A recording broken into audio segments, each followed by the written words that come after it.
Why are collectors ruining their Panini jersey cards? Well, lately there's been a fad of collectors ripping apart, destroying their Panini jersey cards, baseball, basketball, hockey, etc. They are pulling out the jersey piece, the relic, to see if it actually belongs to the player. You see, Panini will put the player name, the color, and a serial number on the back of the actual patch. The problem? The name may not be the actual player on the card. This craze has gotten out of hand as hundreds have torn apart these jersey cards, normally of common players, to see what's on the back. Hey guys, if you're not already a subscriber to my buddy's channel, that is Grunt Baseball, go check out his YouTube channel for all things baseball, even in the off season. Also his website, he is veteran friendly over there. That is grunttalksmlb.com. And if you're not already a subscriber to my channel, go down and hit that subscribe button. Do it while you're thinking about it. Let's get back into this. So if you've been in the hobby for any amount of time, you may know this practice is by no means a new idea. There are many videos on YouTube showing people pulling the relic out of cards. The videos are for all manufacturers, Upper Deck, Topps, and Panini, and probably others. But in the new year, people have gone bonkers tearing apart these Panini relics. Many have found the wrong player name, usually on the same team, on a tag glued to the back of the relic. The reception of this fad is mixed.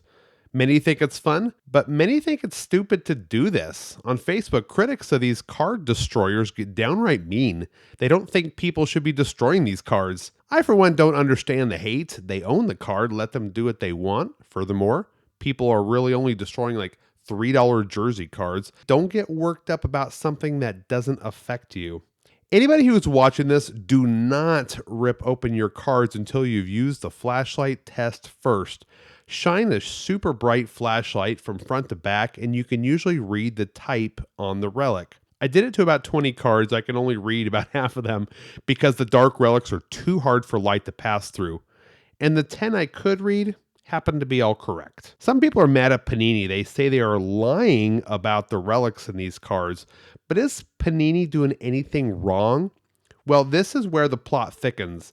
A lot of people who cite the disclaimer at the bottom of these cards, the enclosed authentic memorabilia is not from any specific game or event. They will use that as proof that the jerseys are just cut up and not belonging to the player, as if Panini drove to Walmart and bought a jersey just to cut it up and place it in cards. But the problem is they left out player in that disclaimer. Well, some Panini jersey cards mention player as well. The player disclaimers may be wrong, but a lot of the non-player disclaimers are wrong as well. So here's a few examples of what you might find. Here's one not guaranteeing game or event.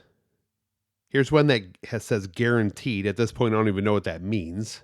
Here's another guaranteed. And here's one oddly specific about where it came from. The interpretation seems to be getting a lot of people worked up. If the piece is guaranteed or if player is left off of the disclaimer, shouldn't the patch actually be from that player? Some has gone as far as to say there needs to be a class action lawsuit against Panini for placing the wrong patch on cards.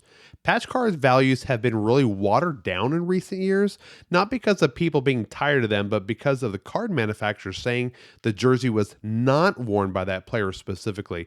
Also making a player put on a jersey and then immediately take it off and say that he wore it. While many of the patches are correct, a lot are not. It begs the question, if Panini isn't going to guarantee it belonged to the player, why are some correct? Why bother putting names on patches at all? My belief is Panini has good intentions for them to be authentic, and like usual, they screwed it up.